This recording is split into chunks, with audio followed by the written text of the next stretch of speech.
तो स्वागत है आप सभी का वर्ल्ड ऑफ इमॉर्टल सीरीज के और एक एपिसोड में। दोस्तों मैं आप लोगों को बता देता हूं कि वर्ल्ड ऑफ इमॉर्टल सीरीज के बहुत सारे एपिसोड रिलीज हो चुका है और इसलिए मैं कोशिश करूंगा कि इसी वीडियो में सारे एपिसोड को एक्सप्लेन कर दूं। तो पिछले एपिसोड में हम लोगों ने देखा था कि साउचन अनडेड किंग के पैलेस के अंदर चला गया था और फिर वहां से बाहर आने के बाद उसके सामने गुकलैंड का यंग मास्टर आ गया था और फिर वो उसके सारे सैनिक को मार दिया था, जिसके बाद कि वो उसके एक हाथ को काट भी दिया था। तो इस एपिसोड के शुरुआत में हम लोग साउचन और उसके सारे दोस्तों को देख पाते हैं जो कि एक अलग ही जगह में आकर बैठ चुका था, जहाँ पर कि किंग यामातो अपने हाथ को जोड़ने की कोशिश कर रहा था और वो इस चीज को लेके बहुत ही परेशान था और वो बहुत ही फ्रस्ट्रेट हो रहा था, जहाँ पर कि अपने हाथों के जगह एक लकड़ी के टुकड़े को जोड़ने की कोशिश कर रहा था। जहाँ पर साउचन कहने लगते क्या इस टुकड़े से काम चल जाएगा, जहाँ पर कि किंग यामा कहने लगता है कि कोशिश करके देखते हैं, पर हम लोग देख पाते हैं कि उसके हाथ से वो लकड़ी का टुकड़ा गिर जाता है और वो टुकड़ा जुड़ नहीं पाता और इसे देख के किंग यामा बहुत ही गुस्सा हो जाता है और फिर वो उस टुकड़े को फेंक देता है।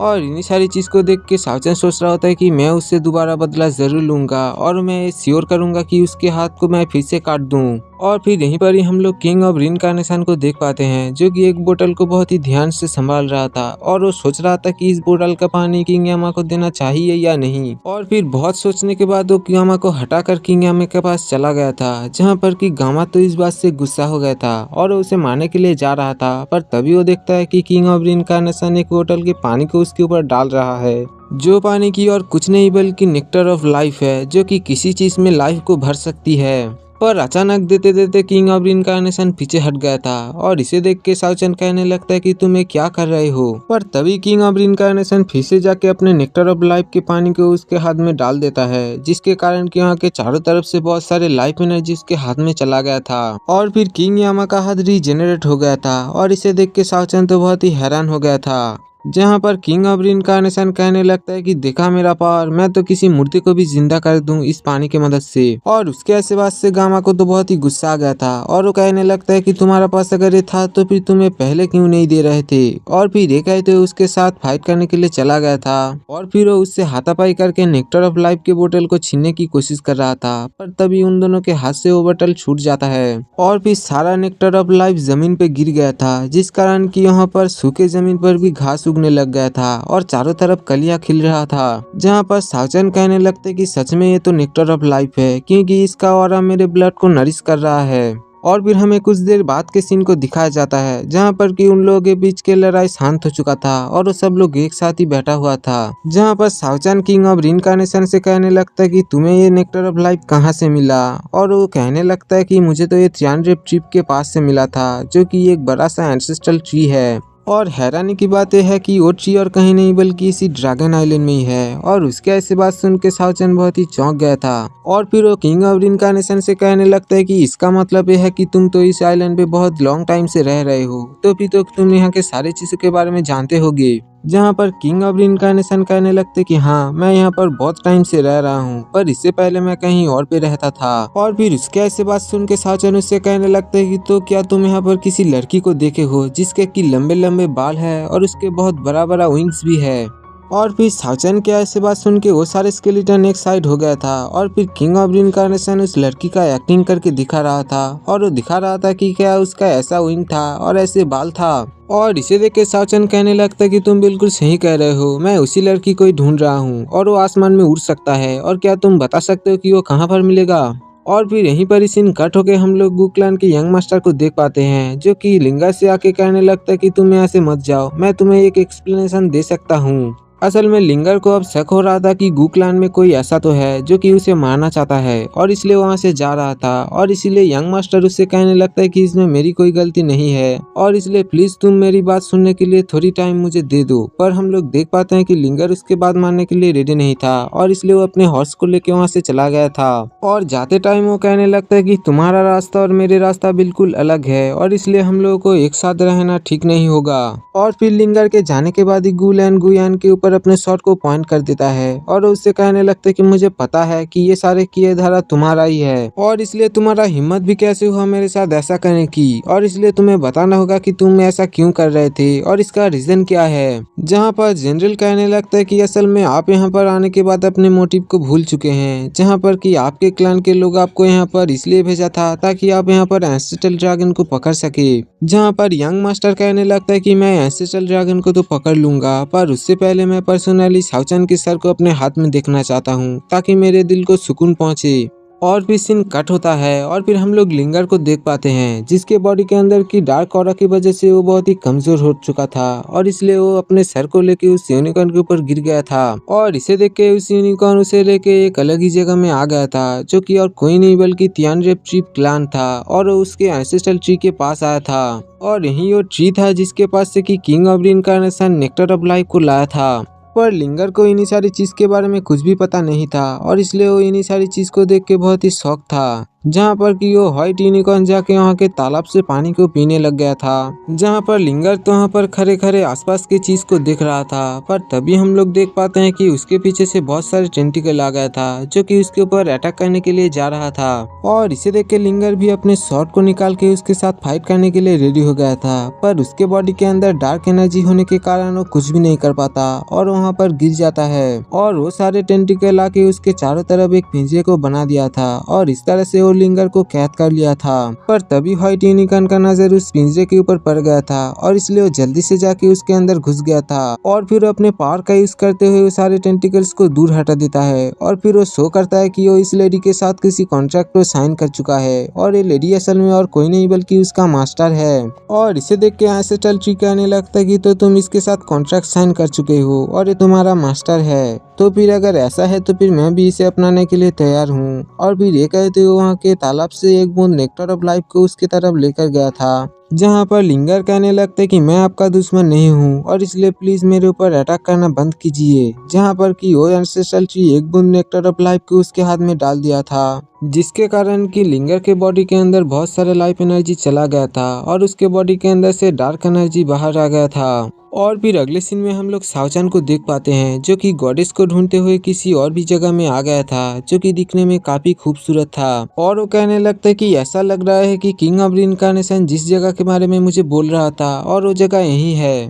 पर अगर ऐसा है तो फिर गॉडेस यहाँ पर नजर क्यों नहीं आ रहा। पर तभी हम लोग वहाँ के पानी के अंदर देख पाते हैं जहाँ पर कि मछलियों के साथ एक लड़की तैर रहा था, पर हमें बताया नहीं जाता है कि ये कौन है। सिर्फ हमें यह दिखाया जाता है कि उस लड़की का स्विमिंग स्किल कितना अच्छा है। और फिर वो लड़की पानी से बाहर आ गया था और इस चीज को शाओचन अपनी आंखें फाड़ फाड़ के देख रहा था। और फिर वो कहने लगते कि सच में ये तो गॉडेस है। और फिर ये देख के उससे कहने लगता है कि गॉडेस प्लीज आप मुझसे बात कीजिए। और ये कहते हुए उसे ग्रीट करता है और फिर उससे कहने लगता है कि मैं असल में जिंगजू सिटी से हूँ और तुम जब वहाँ पर हेवन गेट को ओपन कर रहे थे उस वक्त मैं भी वहाँ पर था, पर कुछ गड़बड़ के कारण मैं भी उस हेवन गेट के अंदर से इस इमॉर्टल वर्ल्ड में आ चुका हूँ और इसलिए क्या आप फिर से उस हेवन गेट को ओपन कर सकते हैं ताकि मैं ह्यूमन वर्ल्ड में जा सकूं। और इसे सुन के वो लेडी कहने लगता है कि इसका मतलब ये है कि तुम ह्यूमन वर्ल्ड से हो, पर तुम यहाँ पर गलत जगह पर आ चुके हो क्योंकि मैं गॉडेस तो नहीं हूँ और ना ही मैं हेवन गेट को दोबारा से ओपन कर सकता हूँ। पर इंटरेस्टिंग बात यह है कि तुम एक वॉरियर हो जो कि ह्यूमन वर्ल्ड से यहाँ पर आया है। और फिर इतना कहते हुए वो उसके ऊपर 2 अटैक कर देता है, पर हम लोग देख पाते हैं कि शाओचन उन दोनों अटैक को ही डॉच कर लिया था। और फिर वो लेडी शाओचन के सामने आ गया था और फिर उससे कहने लगता है कि एक इंसान तभी वर्ल्ड ऑफ इमॉर्टल में आ सकता है जबकि वो एक मॉर्टल से एक इमॉर्टल बन जाए। और ये चीज हर एक इंसान के लिए बहुत ही बड़ा अपॉर्चुनिटी होता है, पर तुम तो इमॉर्टल रियल्म के आने से पहले ही इमॉर्टल वर्ल्ड में आ चुके हो और इसलिए ये तुम्हारे लिए बहुत ही अच्छी बात है। और इसलिए क्या तुम सच में फिर से ह्यूमन वर्ल्ड में जाके अपने इस अपॉर्चुनिटी को खोना चाहते हो। पर तभी उस लेडी का नजर वहाँ के आसमान में चला गया था क्योंकि वहाँ से कुछ दूर ही आसमान में बहुत सारे एनर्जी इकट्ठा हो रहा था। और फिर वो लेडी शाओचन से कहने लगता है कि ये जगह बहुत ही डेंजरस है और इसलिए तुम यहाँ पर अपना ख्याल रखना। और फिर ये कहते वहाँ से चला गया था ताकि वो देख पाए कि असल में वहाँ पर आसमान में हो क्या रहा है। पर शाओचन भी इस चीज को फॉलो करते हुए ड्रैगन सी के फॉरबिडन एरिया के सामने आ गया था और वो देखता है कि आसमान से बहुत सारे आग के गोले नीचे गिर रहा था। पर तभी उसका नजर वहाँ पर एक मॉन्क के ऊपर पड़ता है, जो कि एक लकड़ी के सहारे लेके उस पानी के ऊपर से ड्रैगन आइलैंड के अंदर घुसने की कोशिश कर रहा था। और इसे देख के साओचन कहने लगता है कि ये तो light body technique of Dharma body है और इसकी मदद से हम लोग अपने बॉडी को बहुत ही लाइट कर सकते हैं। पर ये मॉन्क तो इस टेक्निक का बहुत ही अच्छी यूज कर रहा है, जहाँ पर कि हम लोग देखते हैं कि उस मॉन्क के सामने एक बहुत बड़ा सा लहर आ चुका था, पर फिर भी वो उस लहर से डरता नहीं है और वो अपने बॉडी टेक्निक का यूज करते हुए उस लहर को पार करते हुए साओचन के सामने आ गया था। और फिर वो अपने बॉडी को साफ करते हुए साओचन के सामने आ गया था और फिर वो उसे ग्रीट करते हुए कहने लगता है कि मेरा नाम यूजिन है और क्या तुमने यहाँ पर किसी और मॉन्क को देखा है जो कि मेरा ब्रदर है। और फिर साओचन भी उसे ग्रीट करते हुए कहने लगता है कि मेरा नाम साओचन है, पर मैंने यहाँ पर तुम्हारे जैसे किसी और मॉन्क को नहीं देखा है। पर तभी आसमान से एक आग के गोला उन लोगों की तरफ आ गया था और इसे देख के साओचन उस मॉन्क से कहने लगता है कि जल्दी से पीछे हट जाओ। और फिर ये कहते हुए वो भी पीछे हट गया था। पर हम लोग देख पाते हैं कि वो मॉन्क तो पीछे नहीं हटता, बल्कि वो उस फायर का यूज करते हुए बहुत सारे फिश को पका लिया था। और फिर वो साओचन से कहने लगता है कि ये सारे फिश बहुत ही टेस्टी है, पर फिर भी मैं इसे नहीं खा सकता। और फिर ये कहते हुए उसे फेंक देता है। और फिर वो मॉन्क आसमान की तरफ देखते हुए कहने लगता है कि मैंने तो ये एक्सपेक्ट ही नहीं किया था कि मैं दो डेमीगॉड को लड़ते हुए देख पाऊंगा।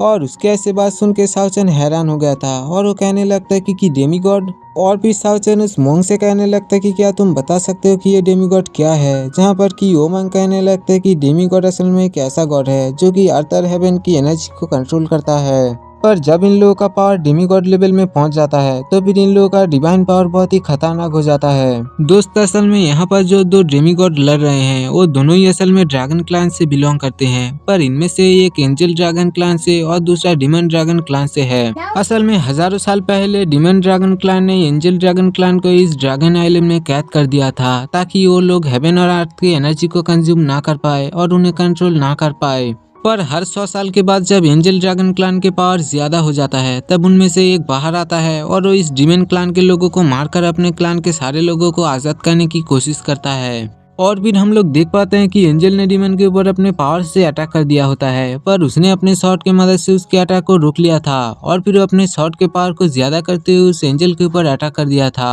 और उन दोनों की ऐसे फाइट के कारण आसमान से बहुत सारे आग के गोला नीचे गिर रहा था और इन्हीं सारी चीज को साओचन देख रहा था। और फिर साओचन कहने लगता है कि तो यहाँ पर एंजल ड्रैगन को सप्रेस कर दिया गया है, जहाँ पर कि मॉन्क कहने लगता है कि तुम यहाँ पर बिल्कुल सही सोच रहे हो। असल में एंशिएंट टाइम से ही dragon angel clan dragon race के सबसे पावरफुल क्लान रहा है, पर एक दिन डिमन ड्रैगन क्लान ने उन लोगों के सारे लोगों को सप्रेस कर दिया और इस ड्रैगन आइलैंड में कैद कर दिया है। दूसरी तरफ हम लोग देख पाते हैं कि डिमन ड्रैगन ने एक बहुत बड़ा सा स्पिरिचुअल शॉट की मदद से एंजल ड्रैगन के ऊपर अटैक कर दिया था, पर एंजल ड्रैगन ने सही टाइम पर अपने आप को उससे बचा लिया था। पर डिमन ड्रैगन को ऐसा लगा था कि वो उसमें मारा गया है और इसीलिए वो उसे वहां पर देखने के लिए आया था। पर तभी हम लोग देख पाते हैं कि एंजल ड्रैगन तो बिल्कुल उसके पीछे आ गया था और फिर वो अपने पावर का यूज करते हुए उसके ऊपर अटैक कर दिया था। जहाँ पर हम लोग देख पाते हैं कि वो वहाँ पर बहुत सारे पोर्टल की मदद से बहुत सारे आग के गोले उसके ऊपर बरसा रहा था, पर इन्हीं सारी चीज को डिमन ड्रैगन डॉज करते हुए उसके ऊपर अटैक करने के लिए आ गया था और एंजल ड्रैगन फिर से उसके अटैक को डॉज कर दिया था। जहाँ पर डिमन ड्रैगन फिर से अपने स्पिरिचुअल पावर का यूज करते हुए इसके ऊपर अटैक कर दिया था और इस बार एंजल ड्रैगन कुछ भी नहीं कर पाया था और वो पीछे चला गया था।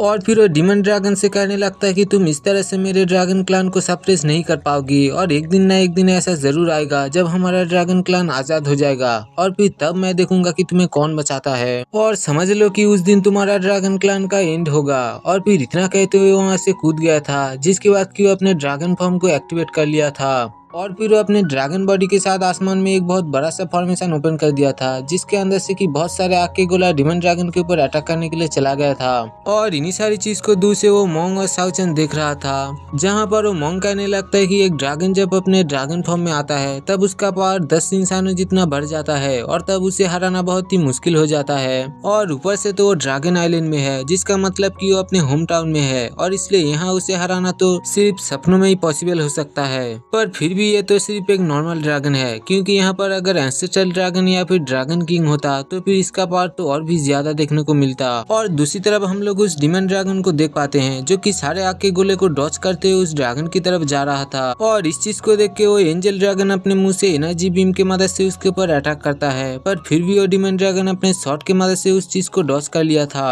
और फिर वो डिमन ड्रैगन अपने बहुत सारे एनर्जी बीम की मदद से उस एंजल ड्रैगन के ऊपर अटैक कर दिया था, जिस वजह से कि वो एंजल ड्रैगन ड्रैगन बहुत ही इंजर्ड हो गया था और फिर उसके बॉडी से खून जाके ड्रैगन आइलैंड के सी में मिलता है और फिर देखते ही देखते वो पूरे ड्रैगन आइलैंड के चारों तरफ एक सील बनना शुरू हो गया था। और इस चीज को देख के डीमन ड्रैगन बहुत ही घबरा गया था क्योंकि ड्रैगन आइलैंड अब पूरी तरीके से सील होने वाला था और इसीलिए डीमन ड्रैगन अपने जान को बचाते हुए वहाँ से भागने की कोशिश करता है। पर हम लोग देख पाते हैं कि वहाँ का एनर्जी उसे आके पकड़ लिया था और फिर उसके बॉडी को वहीं पर ही डिस्ट्रॉय कर दिया था। और इस चीज को देख के वो मोंग झाओचन से कहने लगता है कि ड्रैगन आइलैंड का सील दोबारा से अपीयर हो चुका है और इसलिए यहाँ पर बहुत सारे खतरा तुम पर अटैक करेगा और इसलिए तुम अपना ख्याल रखना और हो सके तो तुम ज्यादा लोगों के साथ रहने की कोशिश करना। और मैं तो जा रहा हूँ अपने भाई को ढूंढने क्योंकि मुझे जल्दी से जल्दी अपने भाई को ढूंढना होगा वरना हमारे लिए भी ये बहुत ही खतरे की बात हो सकता है। और ये कहते हुए मोंग वहाँ से चला गया था जहाँ पर कि साउचन सोच रहा होता है कि ये ड्रैगन आइलैंड तो बहुत ही मिस्टीरियस है क्योंकि जब से मैं यहाँ पर आया हूँ यहाँ पर कुछ ना कुछ अजीब होता ही रहता है। और फिर यहीं पर ही हम लोग उसी लड़की को देख पाते हैं जिससे मिलने के लिए कि साउचन गया था और फिर उसके पीछे एक बंदा था जिससे कि वो कहने लगता है कि तुम जल्दी से इस साउचन के बच्चे को ढूंढने की कोशिश करो क्योंकि मुझे नहीं लगता कि इसका बैकग्राउंड कोई मामूली है क्योंकि ये ह्यूमन वर्ल्ड से यहाँ पर आया है और इसलिए शायद यही हमें यहाँ से बाहर निकलने के लिए मदद कर सके। और फिर इसी के साथ ये एपिसोड यहीं पर ही खत्म हो जाता है। दोस्तों इसका नेक्स्ट एपिसोड आप लोगों को बहुत ही जल्द देखने को मिल जाएगा पर उससे पहले चैनल को सब्सक्राइब कर दीजिए।